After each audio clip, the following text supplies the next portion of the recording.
falou, tem muita gente que não entende esse ativo. Eles vão comprá-lo e vai funcionar. E eles vão se sentir ótimos e vão pensar, ei, ganhei 3 ou 4 vezes o meu dinheiro, e eles vão vendê-lo sem perceber que isso vai continuar. Você sabe, como ele diz, vai aumentar para sempre. Laura, quero dizer, essa coisa, você sabe, a menos que estejamos errados sobre isso ser adotado como a camada base do dinheiro, e não vejo nenhuma evidência que valerão 100 mil, esse caso, depois 400, depois 1 milhão, depois valerão 4 milhões, e então valerão 10 milhões. E o prazo para tudo isso é provavelmente de 20 anos, porque a Microsoft começou no início dos anos 80, e aqui estamos 40 anos depois, sendo a empresa multibilionária que é. Então isso não acontece da noite para o dia. Mas a questão, como você levantou, é que você não quer vender. Como o mercado imobiliário de Manhattan, como ele disse, você não quer vender um ativo fundamental que não pode ser replicado e não pode ser degradado só porque você tem lucro nele. O Bitcoin chamou a atenção de muitos investidores por todo o mundo. Este ano o Bitcoin já atingiu o nível mais alto de todos os tempos, até várias vezes, desencadeando um frenesi de entusiasmo que só se intensificou desde então. Este ano o Bitcoin superou quase todos os outros ativos, proporcionando aos investidores retornos surpreendentes. No entanto, em meio deste entusiasmo renovado pelo Bitcoin, os mitos e a confusão em torno dos fatores que influenciam o seu preço também estão aumentando, não é?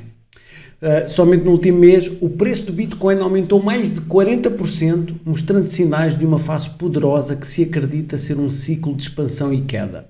Muitos estão agora esperando pelo que vem a seguir, com alguns investidores se perguntando se deveriam vender o seu Bitcoin enquanto o preço está alto. Numa entrevista recente, Larry Leopard, da Equity Management Associates, expressa firmemente a sua convicção no potencial do Bitcoin, instando os investidores a manterem o seu Bitcoin apesar das flutuações de preços. Ele observa quantas pessoas tendem a tomar decisões impulsivas, especialmente quando os preços sobem. Embora a venda do Bitcoin agora possa trazer lucros a curto prazo, Larry desaconselha, observando que isso pode significar perder ganhos muito maiores no futuro. Vejamos agora os clipes da entrevista enquanto Larry Leopard compartilha as suas ideias. Já agora, enquanto mostramos estes clipes, reserve um segundo para esmagar o botão de curtir, inscrever-se no canal para ver vídeos semelhantes a este, e não deixe de assistir até ao final, onde Larry Leopard explica o que é que ele acha do Bitcoin e de que se tornará a base da moeda global. Se formos para 200 e cair para 100 e você pagou 200 pela sua última compra, não entre em pânico. Olhe para isso. Historicamente, acho que a volatilidade está diminuindo com o tempo. Há algumas evidências disso. Mas tendo dito isto, penso que todos precisam de estar preparados para lidar com a volatilidade e todos precisam de pensar a longo prazo. E no longo prazo estou bastante confiante de que será um ativo multimilionário por Bitcoin. Então se você está comprando a 72 mil hoje, parece que está gastando demais. Mas um dos grandes contos da madeira é que alguém mencionou que conhecia muito bem o Max. Acredito que quando o Max adquiria suas primeiras moedas, ele desembolsou como Max Keiser. Ele deu 50 centavos e achou que tinha pago demais, já que Trace Mayer, que é um verdadeiro odd, adquiriu as dele por 30 centavos. Quase todo mundo que usa Bitcoin sente que chegou tarde demais e está pagando caro até que se passem 5 ou 10 anos. Então você está pensando que as pessoas vão dizer, o que você quer dizer? Né? Espere, você tem uma moeda inteira.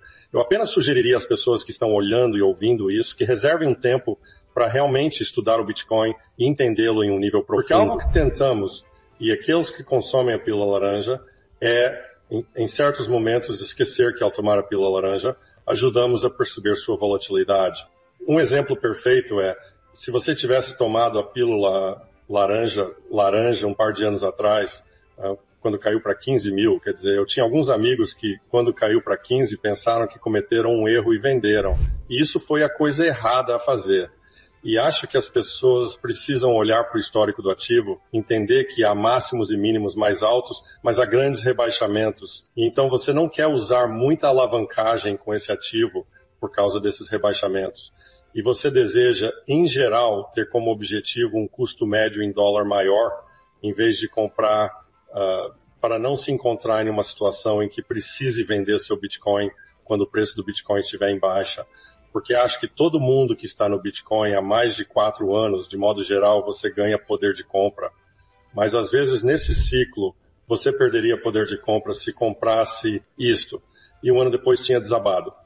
Assim, quero apenas avisar todos para que reconheçam a essência do ativo e o entendam bem o bastante para que, se ocorrer uma queda, não sejam levados a vender. Na realidade, o aconselhável é adquirir mais durante essa baixa, não se desfazer deles.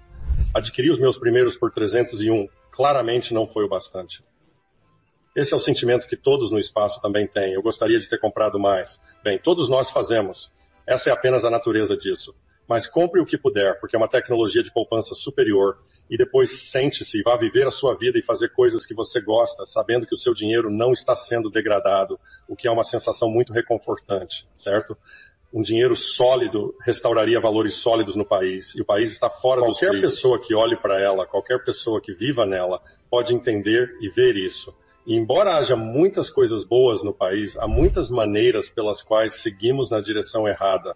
Quando chegarmos ao estágio em que tivermos um padrão Bitcoin ou um padrão monetário sólido, as coisas serão incrivelmente boas, muito melhor. Mas precisamos chegar lá e há um abismo que temos que atravessar e ainda nem chegamos ao meio dele. Estamos apenas começando esse processo de travessia. Mas assim que ultrapassarmos, o mundo será um lugar muito melhor. Portanto, estou bastante otimista sobre a aparência do mundo. E para a sua geração, a geração dos meus filhos, mas sim, pelo que você descreveu, todos estão sofrendo, né? Eles estão todos na casa dos 20, eles ficam tipo, ei pai, nunca vou conseguir comprar uma casa, e eu entendo. E estão todos indo bem, eu entendo. O sistema está de fato quebrado, e é por isso que, como dizemos, certo, arrume o dinheiro, arrume o mundo. E temos todas essas pessoas políticas apontando o dedo umas para as outras, muitas delas sem perceber realmente qual é a questão central. E a questão central é o dinheiro insalubre. O quadro geral são as coisas sobre as quais temos alertado há algum tempo, muitos de nós há anos, na verdade, mas mais recentemente, os últimos anos, estão todos começando a se unir. $1 trilhão de dívida adicionada em 100 dias e déficits recordes, nenhuma restrição de gastos por parte do Congresso, a aprovação do ETF e o impacto multiplicador que teve no preço do Bitcoin. E, como sabemos, tem sido uma tendência de alta implacável, forte e para a direita desde de 50 mil quando os ETFs foram aprovados. E a outra coisa, provavelmente muitas pessoas não se concentraram nisso, mas eu sim, e é um grande negócio. Havia uma carta da Associação de Corretores da Indústria para o Federal Reserve dizendo, ei, quer saber, nós realmente achamos que você deveria jogar fora esse SLR, esse limite que você impõe aos bancos e a sua capacidade de comprar dívida do Tesouro. E claro, a razão para isso é que há muita dívida do Tesouro para ser vendida e o número de compradores está a diminuir lenta, mas seguramente. E se você realmente ler as linhas com atenção, e há muitas informações internas sobre é mais ou menos uma espécie de que é infinito, ou dará aos bancos a capacidade de simplesmente, de forma ilimitada, monetizar a dívida e colocá-la em seu balanço, porque eles não precisam contá-la como reserva, e assim podem imprimir mais ou menos dinheiro para comprar a dívida pública. Então ainda não foi aprovado, era uma carta, mas é claramente esse tipo de coisa. Eles começam com uma carta e depois vem com uma proclamação do Federal Reserve 2020, que é isso que realizaram essa ação. Optaram por isso em 2020, pois enfrentavam problemas para comercializar a dívida. Para mim, representa um grande desafio, exigindo constante manutenção. A renda não é adequada para cobri-lo. Será necessário emitir mais dinheiro para quitar a dívida. Emitir dinheiro reduzirá a oferta monetária, diminuindo o valor de compra de cada unidade monetária. Assim como investidor, é essencial possuir bens que o governo não pode criar. Bitcoin é a melhor opção. O ouro também é excelente, assim como o mercado imobiliário. E ações de monopólios sólidos são uma boa escolha. Existem formas de se resguardar e creio que é fundamental fazê-lo corretamente. Imóveis são tributados principalmente sobre a propriedade física, através de impostos prediais, cobrados por autoridades locais que fornecem serviços justificando essa tributação. Eles não chegaram ao ponto de tributar a propriedade para investimento, até que seja um ganho realizado. E isso seria uma grande ponte para atravessar, mas não seria surpresa. Recordo-me de discussões, isto é, Bernie Sanders e outros discutiam tributar multimilionários pelos ganhos não realizados ou patrimônio líquido. E perceba, um sistema político em falha, precisando de fundos, vai lutar para arrecadar onde puder. Portanto, vejo isso como um risco para o Bitcoin. Direi algo, admiro Michael e concordo que isso é propriedade. Mas com o tempo pode se tornar mais do que isso.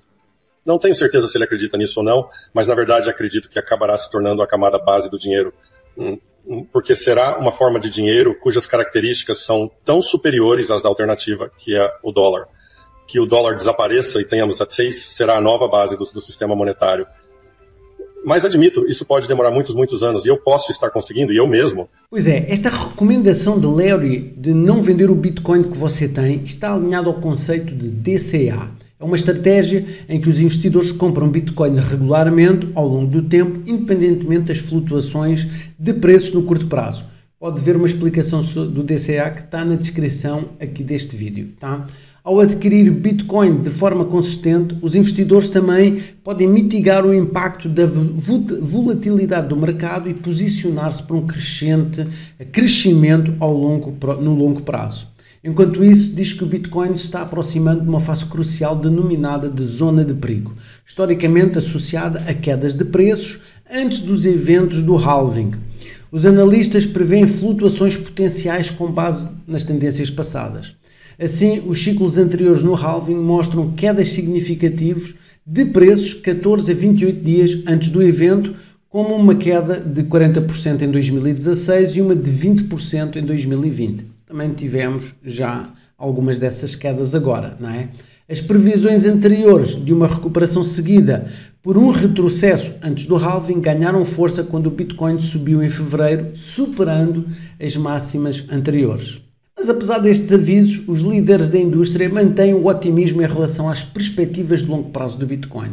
Richard Teng, CEO da Binance, por exemplo, expressou confiança no potencial do Bitcoin ultrapassar os $80 mil até ao final do ano, durante um evento em Bangkok, a 17 de março. Teng atribuiu essa perspectiva positiva ao aumento da adoção institucional, particularmente evidente através de alocações substanciais de investidores institucionais, via recém-criados os fundos dos ETFs nos Estados Unidos. Embora reconhecendo possíveis flutuações de preços, Teng enfatizou que a trajetória ascendente do Bitcoin é impulsionada pela diminuição da oferta e pelo aumento da demanda. A natureza volátil dos mercados em cripto sublinha a importância do otimismo cauteloso, à medida que os traders navegam através de incertezas que levam a eventos significativos como os halvings. À medida que os entusiastas do Bitcoin monitoram os movimentos do mercado, as próximas semanas irão fornecer insights sobre as tendências históricas que continuam a influenciar a dinâmica dos preços. Se o Bitcoin vai aderir a padrões anteriores ou desafiar o mercado, isso permanece desconhecido. Mas por enquanto o Bitcoin parece estar fazendo grandes avanços sem sinais de parar tão cedo. Diga-me uma coisa, você concorda com a recomendação de Larry Lepard sobre segurar o Bitcoin apesar dos movimentos de preços a curto prazo? Compartilhe as suas ideias aqui nos comentários abaixo, que adoraria saber a sua opinião. Se você gostou deste vídeo e o achou útil, então esmaga o botão de curtir, inscreva-se no canal, porque todos os dias nós colocamos aqui vídeos com novidades do mundo cripto e com entrevistas de gringos. Obrigado por assistir e vemo-nos no próximo vídeo. Até lá, tenham um resto de dia fantástico. Tchau, tchau.